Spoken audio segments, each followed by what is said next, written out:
안녕하세요. 연구윤리에 대해서 소개해 드리도록 하겠습니다. 먼저 연구윤리에 대한 정의를 알아보도록 하겠습니다. 그리고 연구 부정행위의 6가지 유형에 대해서 소개해 드리도록 하겠습니다. 인용과 표절에 대한 차이와 부적절한 저자 표시에 대해서 말씀드리도록 하겠습니다. 먼저 연구윤리란 연구 수행을 위해 기본적으로 준수해야 할 바람직한 규범을 말합니다. 첫째, 과학 연구의 전 과정에서 속임수, 부주의, 자기 기만 등으로 인해 정확성과 객관성의 결함이 있는 연구를 수행하지 않았는지 여부를 확인해야 합니다. 두 번째, 과학 활동의 결과인 논문 발표 시 연구 참여자 간 실질적인 기여도에 따라 공로를 합당하게 배분하였는지 여부를 확인해야 합니다. 세 번째, 대부분의 연구 활동이 이루어지는 연구실 내부에서 나타날 수 있는 연구 환경에 관한 문제를 고려해야 합니다. 네 번째, 생물학, 의학, 심리학 등의 연구 분야에 주로 적용되는 문제로서 인간 대상 실험과 동물 실험 윤리 등 생명 윤리에 관한 문제를 고려해야 합니다. 다섯 번째, 연구자는 전문 직업인으로서 사회 일반인과의 관계에서 책임 있는 자세로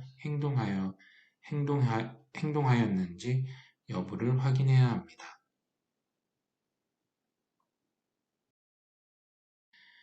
연구 부정 행위로는 위조, 변조, 표절, 부정한 저자 표기, 부당한 중복 게재, 연구 부정 행위에 대한 조사 방해 행위 등 6가지 유형이 있습니다.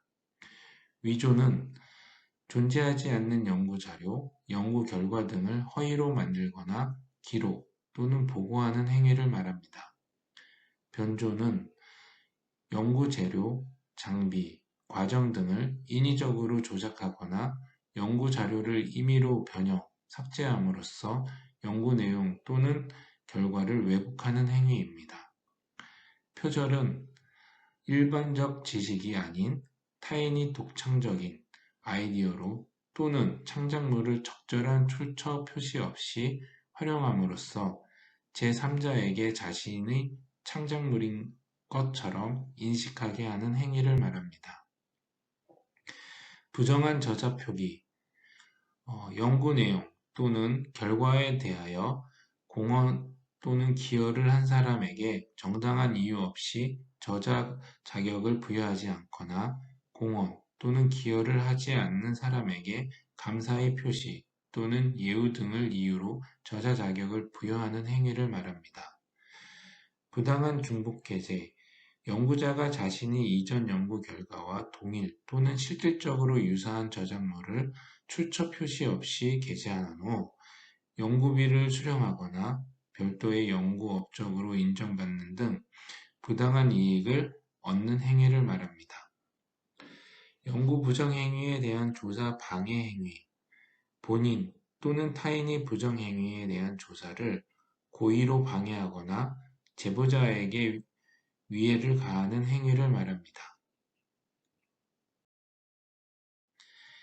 인용과 표절에 대해서 말씀드리겠습니다.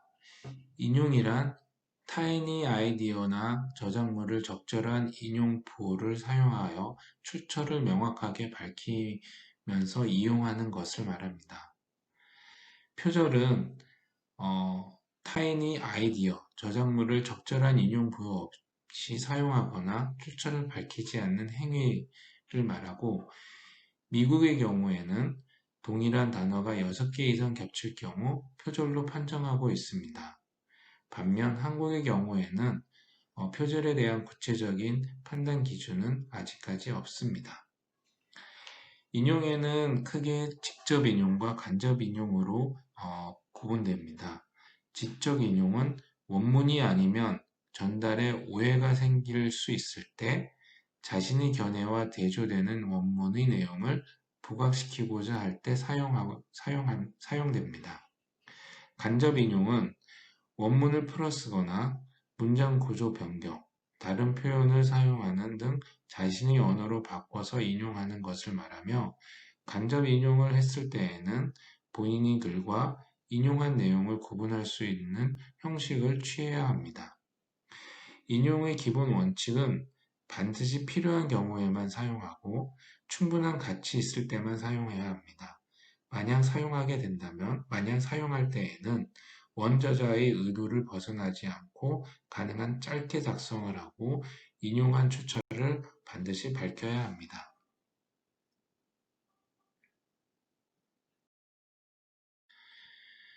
부적절한 저자 표시. 먼저 저자란 해당 연구 논문의 창출과 관련된 중요한 지적 기여를 한 사람을 말합니다. 좀 더 구체적으로 말씀드리면 연구의 목적, 방법, 추진 계획을 설계한 자, 연구 목적을 인지하고 실험을 행하여 자료 획득하고 분석하고 해석한 자, 그리고 연구 목적을 인지하고 데이터를 수집하고 분석하여 해석한 자, 논문의 초안을 작성한 자, 그리고 최종본을 퇴고하고 승인한 자, 이러한 사람을 저자의 자격으로 부여하고 있습니다. 부당한 저자 표기 사례는 연구 내용 또는 결과에 대한 공언 또는 기여가 없음에도 저자 자격을 부여하는 경우, 연구 내용 또는 결과에 대한 공언 또는 기여가 있음에도 저자 자격을 부여하지 않는 경우, 세 번째는 지도학생의 학위 논문을 학술지 등의 지도교수의 단독 명의로 게재 발표하는 경우를 말합니다. 저자의 순서와 역할에 대해서 말씀드리겠습니다. 제1저자는 연구 데이터 수집, 결과 도출에서 주요한 역할 수행한 저자 또는 투고 논문의 초안을 작성한 저자를 말합니다. 공저자는 제1저자와 교신저자 사이의 저자를 말하며 연구에 기여한 공헌도에 따라 공저자들의 동의를 받고 제1저자와 교신저자에 의해 결정됩니다. 교전저자는 마지막 저자이며 논문의 최종 본을 승인하고 학술지에 논문을 투고하고 심사자, 편집자, 독자와의 교신을 책임지는 저자를 말합니다. 연구 윤리에 대해서 말씀드렸습니다. 감사합니다.